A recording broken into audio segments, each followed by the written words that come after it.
Pela primeira vez desde que aviões de Israel bombardearam o reator nuclear do Iraque, o presidente Saddam Hussein dá entrevistas. Ele deu duas hoje. Uma a uma rede de televisão norte-americana, a outra ao repórter Ricardo Pereira, em Bagdá.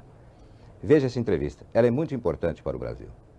O primeiro assunto que nós tratamos com o presidente foi a acusação israelense de que o Iraque estava preparando uma bomba atômica. O presidente Saddam Hussein garantiu que não. A resposta dele é a seguinte: se nós estivéssemos realmente fazendo a bomba atômica, nós teríamos anunciado publicamente, porque nós sabemos, como o Brasil sabe, e como o mundo inteiro sabe, que Israel está no processo de construção da sua bomba atômica.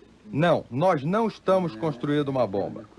As especificações do reator que foi bombardeado pelos israelenses são conhecidas do mundo inteiro. Os especialistas franceses já tinham garantido isso, e vários especialistas do mundo inteiro, entre eles especialistas dos Estados Unidos, atestaram que o reator tinha sido projetado para propósitos pacíficos. E ainda há mais. Nós assinamos o Tratado de Não Proliferação Nuclear em 69 e somos membros da Comissão Internacional de Energia Atômica. Nós somos submetidos a inspeções constantes. Depois do ataque, o presidente Saddam Hussein disse que agora sim o mundo árabe precisa da bomba. Eu perguntei a ele se os árabes têm condições de construir uma.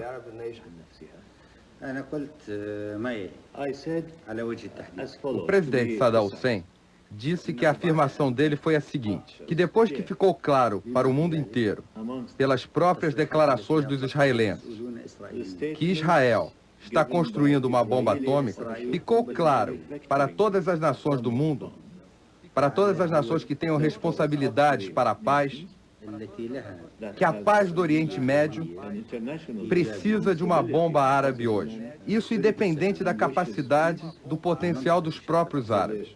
O presidente Saddam Hussein acha que as potências estrangeiras precisam fornecer aos árabes os meios necessários para fazer frente à bomba atômica israelense, para que exista um equilíbrio na região, para impedir que Israel use a bomba atômica contra os árabes. Ele acha que é um direito como outros direitos da vida, o direito da autodefesa. E o presidente Saddam Hussein insiste que essa é uma das condições para a paz no Oriente Médio. Ele diz textualmente: podemos imaginar como seria o futuro da humanidade se só os Estados Unidos da América tivessem a bomba atômica, se a União Soviética não tivesse, ou o contrário. Por isso, com esse raciocínio, falando a responsabilidade do mundo inteiro em relação à paz no Oriente Médio, depois que Israel admitiu publicamente que está fazendo a bomba, Moshe Dayan e outros já admitiram, então eu acho que o mundo árabe também precisa ter a sua bomba. O Iraque pretende continuar o seu projeto de pesquisa nuclear. E se os aviões israelenses voltarem? Nós vamos continuar a construir um Iraque melhor, um país mais feliz para os iraquianos. Por isso, desenvolvendo em todos os aspectos científicos, entre eles, desenvolver o campo da energia nuclear, para que possamos aumentar as potencialidades do povo iraquiano. Sim, existe a possibilidade dos aviões israelenses voltarem. É sempre um risco, mas eu acho que as lições que nós aprendemos, nós no Iraque e nós de todo o mundo árabe, foram lições profundas, ficaram marcadas com esta ação, com esta agressão de Israel contra as nossas instalações pacíficas. Isso veio de um país que não está em guerra declarada conosco, com quem sequer temos fronteiras. Eu lhe digo uma coisa, se os aviões israelenses voltarem no futuro, eles não terão uma nova oportunidade de atacar instalações importantes. Eles não vão conseguir outra vez. Houve acusações de que o Brasil estaria enviando urânio enriquecido ao Iraque e que um avião iraquiano vindo do Brasil teria sido interceptado na África. O que o senhor tem a dizer sobre isso? Israel sabe exatamente que o nosso reator é pacífico, mas o objetivo básico dos israelenses é evitar que o Iraque tenha acesso a uma tecnologia importante. Esta é a razão de todas essas acusações, contra o Brasil também. Israel sabe muito bem que todas elas são falsas. O Iraque não precisa de urânio enriquecido, mas Israel quer assustar os países. É uma espécie de terrorismo contra quem só opera pacificamente neste campo. O que eles querem é evitar que países como o Brasil continuem cooperando com o Iraque. Vocês sabem no Brasil, como eu sei aqui, e como o mundo todo sabe, que é mentira.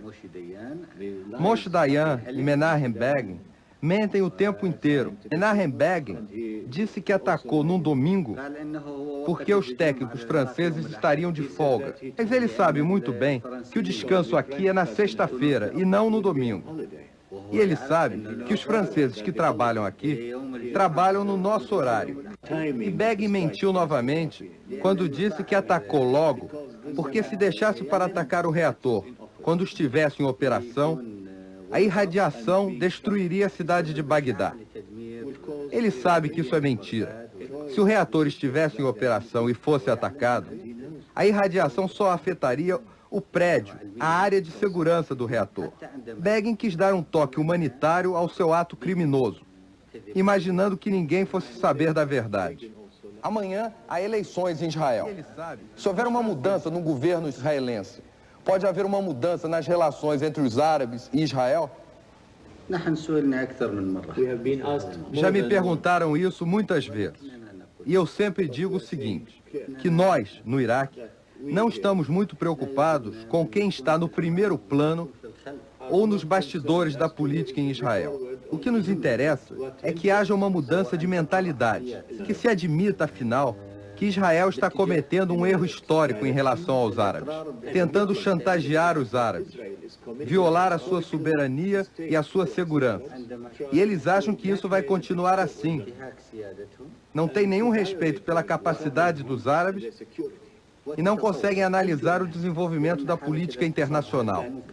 Se nós sentíssemos que algum dia existisse uma mudança radical, profunda em Israel, aí então poderíamos estudar, poderíamos meditar a situação. Mas uma simples presença de uma nova pessoa no lugar de Begin, com as mesmas responsabilidades, não muda absolutamente nada na nossa posição.